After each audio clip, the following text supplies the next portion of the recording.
Hello there and good morning. Today I'm gonna walk around the city and show you some real-world examples on how I expose D-Log game footage on the Action 5 Pro, because many of you have been asking me these questions. How do you expose this? How do you set the white balance? How do you do this and that? I'm gonna start with the settings that I pretty much leave always on, and then I'm going to move on to custom settings like exposure and white balance. So as for the frame rate, I shoot in 4K in 25p for obvious reasons. 4K delivers the best image quality on the Action 5 Pro, and 25 frames per second is my base frame rate. However, if I want slow motion, I would set it to either 50p or 100p. Next, for the field of view, I pretty much always use standard unless I'm doing action sports, in which case I'll switch to ultra wide. But for the most part, I use standard field of view because it looks the most natural. For the stabilization, I use the normal rock-steady stabilization, and if I need anything extra, I will add that in post-production. But if you're doing something crazy like action sports and stuff like that, it might be a better idea to switch to rock-steady plus, but it has a bigger crop, and for what I do, rock-steady is more than good enough. Color mode, obviously, I'm using D-Log M 10-bit to have the most flexibility in post-production and to achieve the widest dynamic range on the camera. And I also enable this color recovery option. The color recovery option basically shows you a preview LUT, so you don't see this flat, boring looking image, and you see some color and contrast, which makes it a bit easier when exposing and white balancing your shots. Now let me show you the custom settings that I use. I'm gonna start with the white balance. I always use custom white balance because I want to lock my colors as much as possible, so it's a bit easier when color correcting my footage in post-production. I don't wanna have the camera shifting colors all over the place and then I have to fix everything. And the way I judge if I'm properly white balanced or not is by just looking at the display of the Action 5 Pro. I find it to be very color accurate. If it looks accurate on the screen, it usually means the color is somewhat okay. And if you are slightly off, you can always fix that in post-production, which is why, again, you're shooting in D-Log M to have that flexibility in post-production. So, for example, in this scene, it looks a bit too blue for me, especially right here. So what I'm gonna do, go to the white balance and slightly warm up the image. I'm gonna put it to about 6,000. That's what looks natural to my eyes. If I'm looking at the display of the iPhone and also on the Action 5 Pro screen, it looks very similar to what I'm seeing with my eyes, which means I'm somewhat okay. And again, if it's slightly off, I can always fix that in post-production. All right, now let's move on to the exposure settings. First of all, the way I judge if I'm properly exposed or not is by, again, looking at the screen. And also, I sometimes use this EV in here, which is basically an exposure meter of the camera, but it gives you a rough estimate of what happens in this scene. It's not accurate at all. I would not rely on this tool. Now, as for the ISO, I try to keep it as low as possible, ideally at 100, but sometimes I go to 200 or even 400 depending on the scene. As for the shutter speed, ideally I would have it set to 1/50, which is double the frame rate. However, because this is an action camera and action cameras in general rely heavily on high shutter speeds for the best stabilization performance, I would, as a minimum, set it to 1/200 to get some motion blur in my image and get decent stabilization performance. Because if you set it to 1/50, yes, you're gonna get much better motion blur, but the stabilization performance is going to be awful, which in my opinion is going to completely ruin the shot. So as a minimum, if you're doing handheld shots, I would set it to 1/200. But if, for example, you have a gimbal, you can use 1/50 because then you're relying on the gimbal stabilization. So just for this example, I'm gonna leave it at 1/200. And as you can see now, the scene is very bright. When I look at the screen, it looks very bright. And also if I look at the exposure meter in here, it looks very bright as well. So in these cases, what I do is use these ND filters from Freewell. These are the V2 version. I've reviewed the V1 last year, which were not that good because they were coming off the camera pretty easily, whereas these new ones sit very tightly on the camera. So let me put one of these filters on. I'm gonna probably use the ND8 here. Usually I go either ND8 or ND16. For most scenes, it's more than good enough. I'm gonna spin the ring here to add some contrast to the sky. This is basically the polarizer, just to make the image a bit more contrasty. But the image looks slightly dark, and my only option now is either increase the shutter speed, which I don't want to do because then I will have worse stabilization performance. I'm gonna leave it at 1/200, but I am going to increase the ISO, which is totally fine in this case. And also maybe, just because it looks a bit too bright for me now, I'm gonna lower the shutter speed even more. And I'm basically ready to take my shot. So let's press record.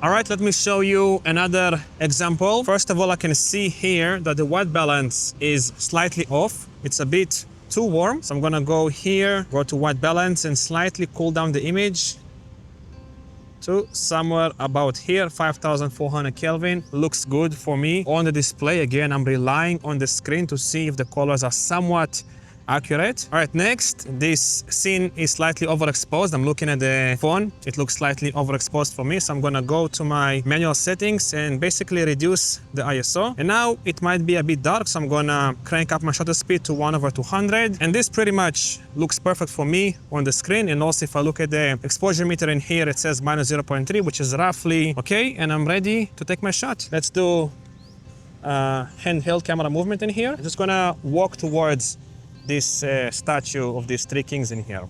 3, 2, 1. Gentle camera movement.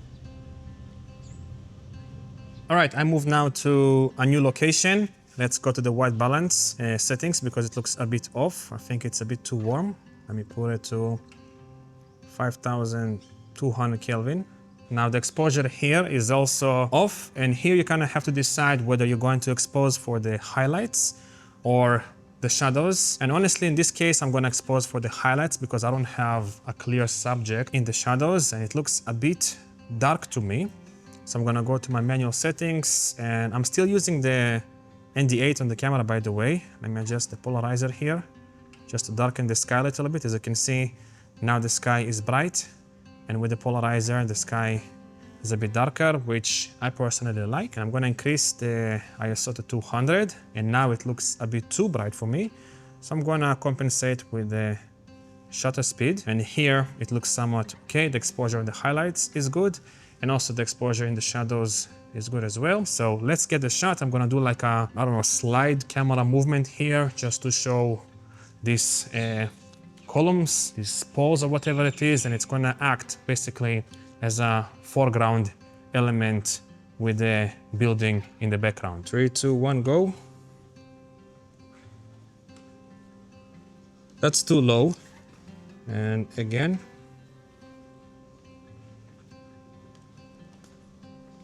All right, and now I want to show you how I would expose something like this, but for a clear subject in the shadows, basically for my skin, because as you can see right now, this scene is exposed for these highlights in here and not for the shadows for my skin.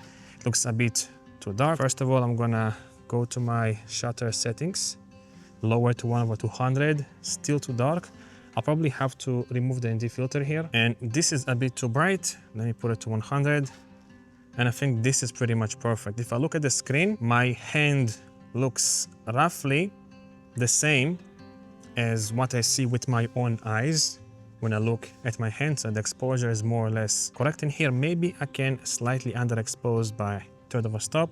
Yeah, something like this is more or less correct. As you can see, the exposure meter here says plus 0.7.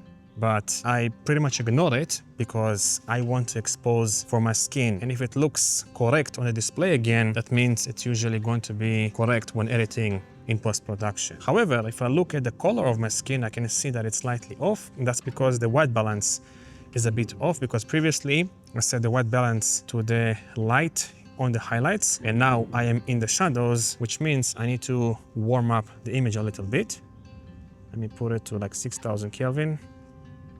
Yeah, this looks better. I think 6000 Kelvin is gonna work just fine. I look at the screen on the Action 5 Pro and it looks very accurate to me when it comes to exposure and colors. I'm just going to stand in front of the camera to see how it looks like. Actually, now if I look at it, it looks a bit dark. I mean, my face looks a bit dark. So let me go back to the settings. I'm gonna put it to 1/200, or maybe I increase the ISO and just lower the shutter to about here. Let me see now on the front-facing screen here. Yeah, now it looks much better. So this is how it looks like now on the Action 5 Pro with slightly higher exposure.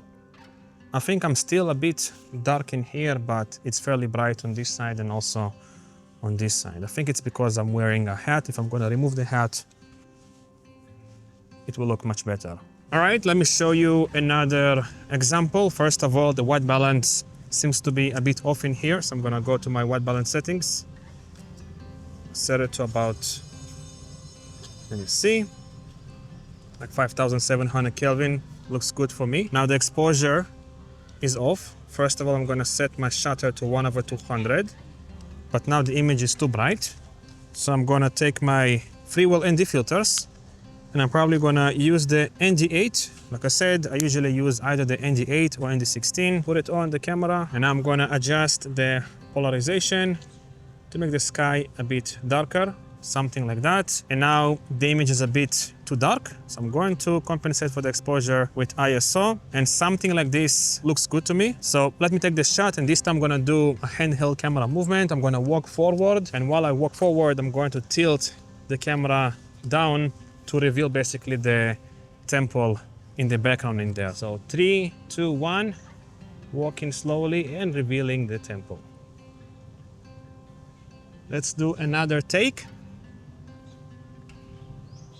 Yeah, this one looks better. All right, this is the next example. I'm gonna take a shot of this temple in here. I still have the ND8 on the camera. The white balance looks correct. The only thing I need to do is adjust the exposure. Let me lower the ISO here. And I think actually I'm going to switch the ND to ND16 because this part in here is fairly bright. Let me see how it looks like with ND16. Yeah, with ND16 it looks much better. This is, in my opinion, accurate exposure. I mean, it says here plus 0.7, but again, I look on the screen and the exposure looks pretty accurate to my eyes. So let's take the shot. I'm gonna do something like this, reveal the temple from these leaves, like that. And 3, 2, 1, go. Let's do another one. 3, 2, 1, go.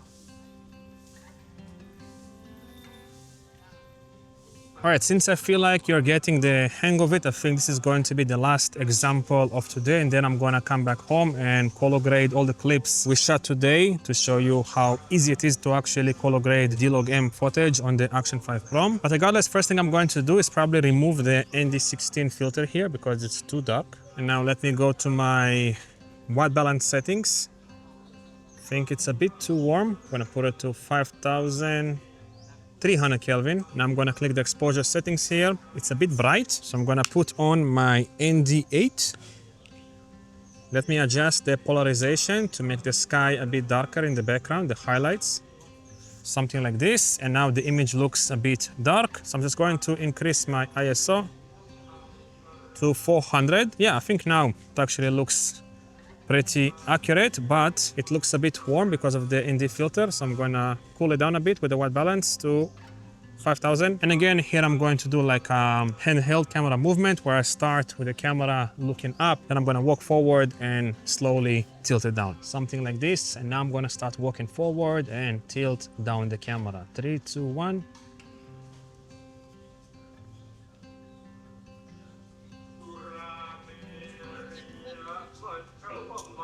Let's try one where I'm doing the exact opposite. I'm gonna start by looking down at the floor, and then I'm gonna tilt the camera up basically. Okay, 3, 2, 1.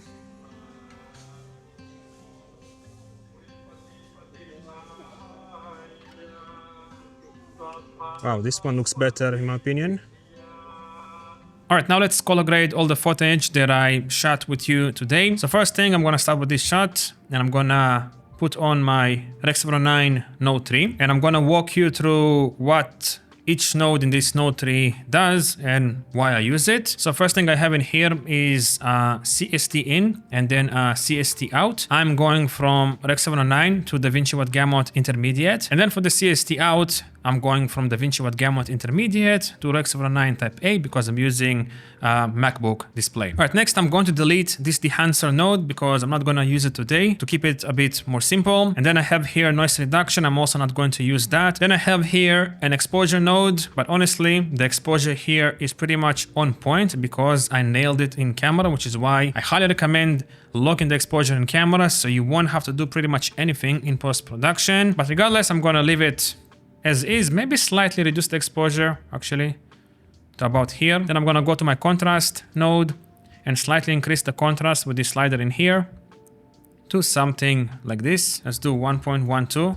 Then I'm going to correct my white balance, but because I've set the white balance pretty much accurately in camera, I don't have much to do. I see a little bit of a red yellow tint, probably from the ND filter. So I'm just going to remove that, and that's pretty much it. Let's go to the gain wheel in here, and I'm going to reduce the red and then increase the blue to about here. This is the before and after, before and after. As you can see, it basically makes the yellows in here much cleaner.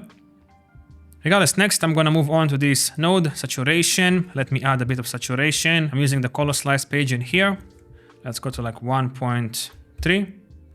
1.2. Then with this skin node is where I usually adjust skin tones or colors, but because I don't really have a lot of skin tones in here, I'm not going to touch it. But later on, I'm probably going to come back to it and do some color adjustments. Then after this, I have power windows. I'm not going to use power windows in here just to make it a bit more simple. Final thing I can do here to finish this shot is add a LUT. I'm gonna use one of my Pocket 3 and Action 5 Pro LUTs, which I sell for $10. You can check it out down below. Let me show you how they look. And by the way, you should use these LUTs in a Rex 709 color space, which is why I put the node after the CST out, because after this node, I am in a Rex 709 color space. Regardless, I'm gonna select this node, right click, go to LUT, go to my LUTs, Pocket 3 LUTs, and start with this LUT, Vintage. Looks okay actually. Then we have Vintage 2 with a bit of a purple tint to it. Then there is Oasis, which is basically a heavy teal and orange grade. Then there is Oasis 2.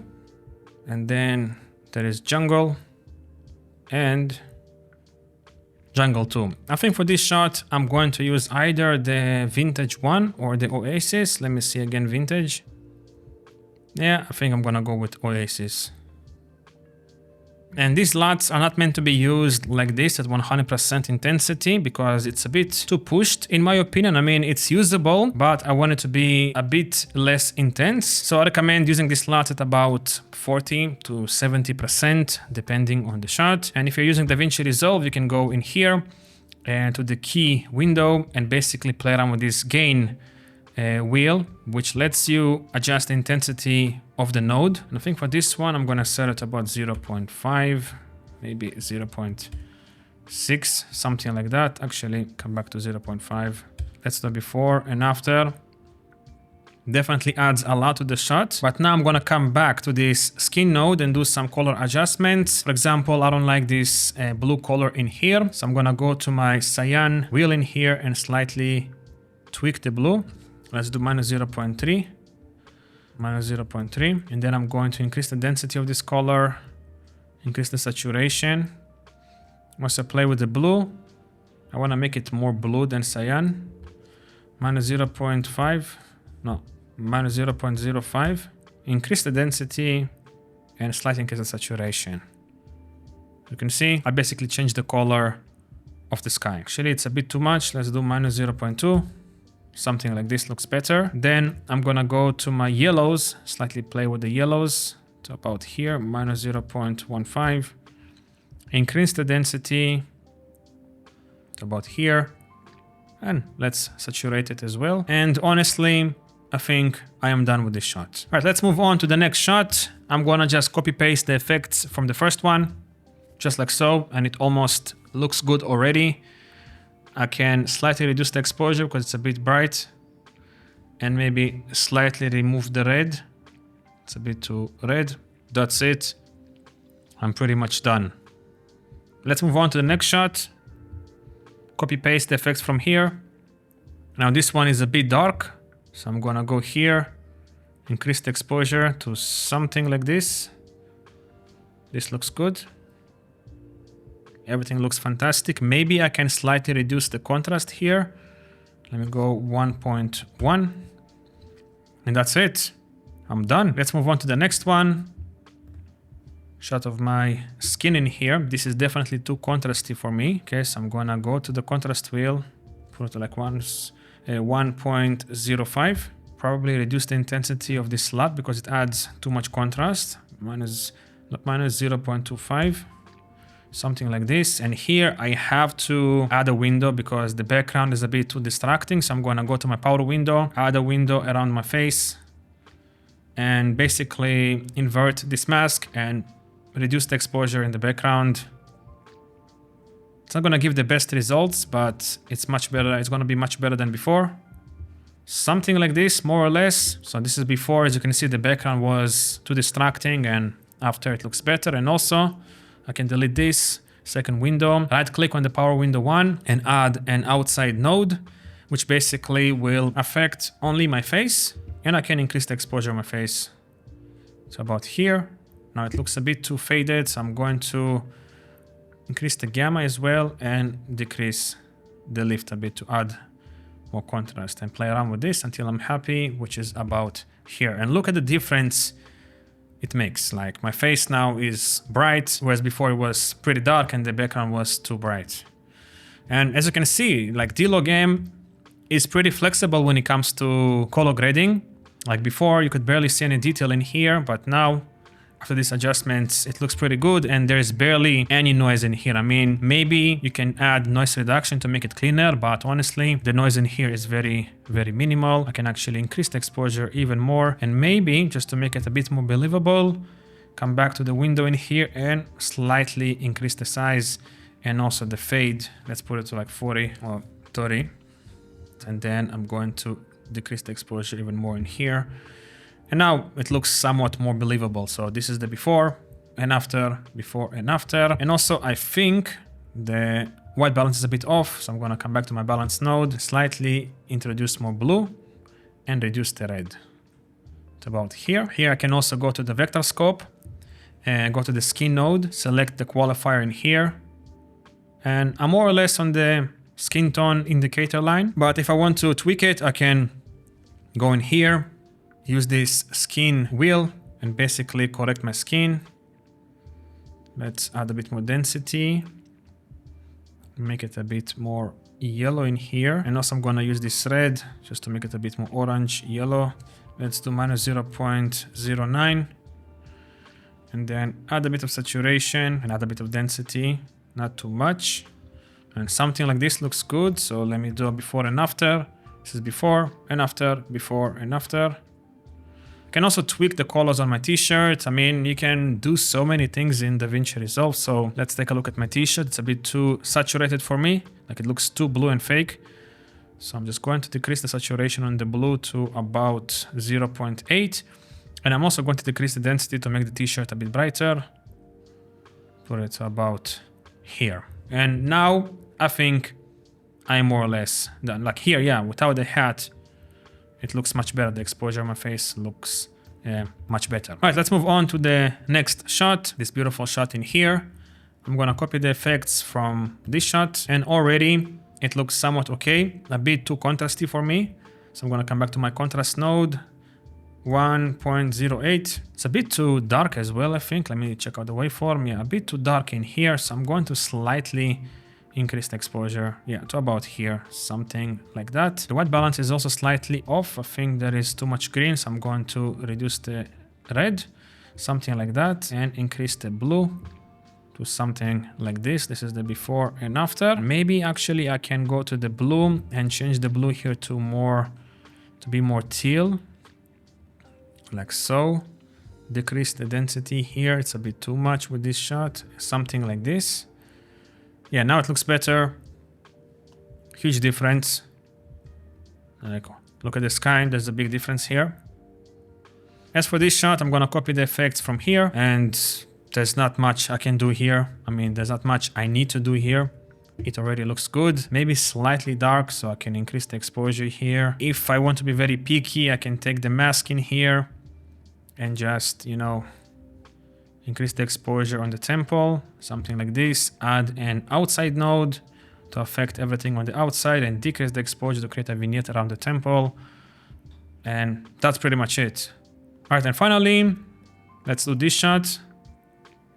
Okay, I'm gonna again copy the effects from here, and this one is definitely too contrasty for me. So first of all, let's reduce the gain in here for the LUT to 0.25, and then let's reduce the contrast in here to 1.06. Close this, and now it's better, but I don't like the colors of the grains. I'm gonna go to my skin node and adjust the yellow-green colors to something a bit warmer. Play around also with the orange colors in here. For that, I'm gonna use the skin wheel in here. Make it a bit more yellow than red. Add density, and I'm good to go. Regardless, let me know if you have any questions down below, and don't forget to check out my Action 5 Pro, Action 4, and DJI Pocket 3 LUTs as well. And I guess I'll see you again soon. Bye bye.